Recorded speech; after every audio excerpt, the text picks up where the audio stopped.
Halo, perkenalkan nama saya Rosa Virginia Obenu, NPM 12200009. Saya mahasiswa agribisnis Fakultas Pertanian Universitas Timur. Di sini saya akan menjelaskan perdagangan internasional teori Heckscher-Ohlin. Ada 4 pokok pembahasan di dalam materi ini. Yang pertama, pengertian teori Heckscher-Ohlin. Yang kedua, asumsi-asumsi pada teori Heckscher-Ohlin. Yang ketiga, contoh perdagangan teori Heckscher-Ohlin. Dan yang keempat, kesimpulan. Langsung saja kita masuk pada pokok pembahasan pertama. Teori Heckscher-Ohlin pertama kali digagas pada tahun 1920-an oleh dua ekonom Swedia, Eli Heckscher dan muridnya Bertil Ohlin. Teori Heckscher-Ohlin merupakan model analisis perdagangan internasional antara dua negara yang mempunyai karakteristik tersendiri. Model ini didasarkan dari teori keunggulan komparatif David Ricardo dan memprediksi pola perdagangan dan produksi berdasarkan jumlah faktor atau faktor endowment suatu negara. Model ini pada intinya menyatakan bahwa suatu negara akan mengekspor produk yang menggunakan faktor yang murah dan berlimpah dan mengimpor produk yang menggunakan faktor langka. Pokok pembahasan yang kedua itu asumsi-asumsi pada teori Heckscher-Ohlin. Pada teori Heckscher-Ohlin terdapat 9 asumsi, yaitu yang pertama, ada dua negara A dan B, lalu dua produk X dan Y, dan dua faktor produksi, modal, dan tenaga kerja. Asumsi ini untuk menjelaskan bagaimana proses perdagangan internasional. Asumsi yang kedua, adanya pasar persaingan sempurna untuk kedua produk dan faktor produksi tersebut.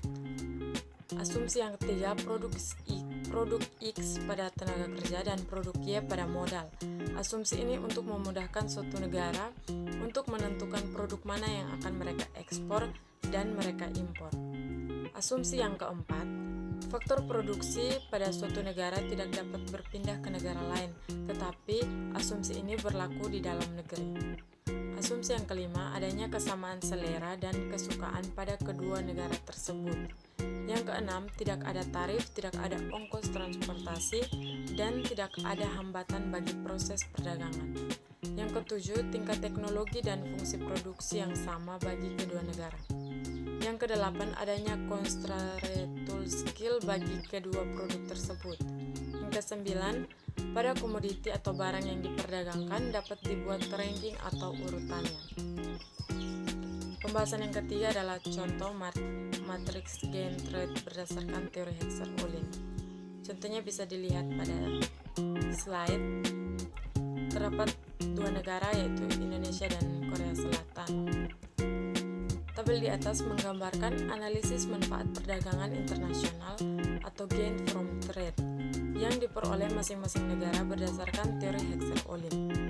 Tabel tersebut disusun menggunakan asumsi dua negara, dua komoditas, dan dua faktor produksi. Sesuai dengan konsep titik singgung antara iso-cost dan iso-quen, masing-masing negara cenderung memproduksi barang tertentu yang paling optimal sesuai dengan proporsi faktor produksi yang dimilikinya. Dari tabel tersebut, kita mendapat gambaran tentang penggunaan asumsi teori Heckscher-Ohlin. Yang pertama, perdagangan internasional terjadi antara dua negara, dalam hal ini Indonesia dan Korea Selatan. Setiap negara memproduksi dua komoditas yang sama, misalnya 300 sepatu dan 80 televisi.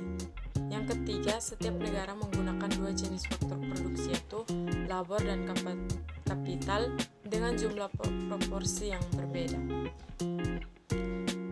Pokok pembahasan yang keempat, kesimpulan. Inti yang mendasari teori ini adalah bahwa negara-negara mempunyai selera dan preferensinya yang sama, kualitas dari faktor-faktor produksi yang sama, menghadapi skala tambahan hasil yang konstan, akan tetapi memiliki perbedaan dalam sumber daya alam atau ketersediaan faktor-faktor produksi. Ini adalah referensi yang saya gunakan, buku Ekonomi Internasional.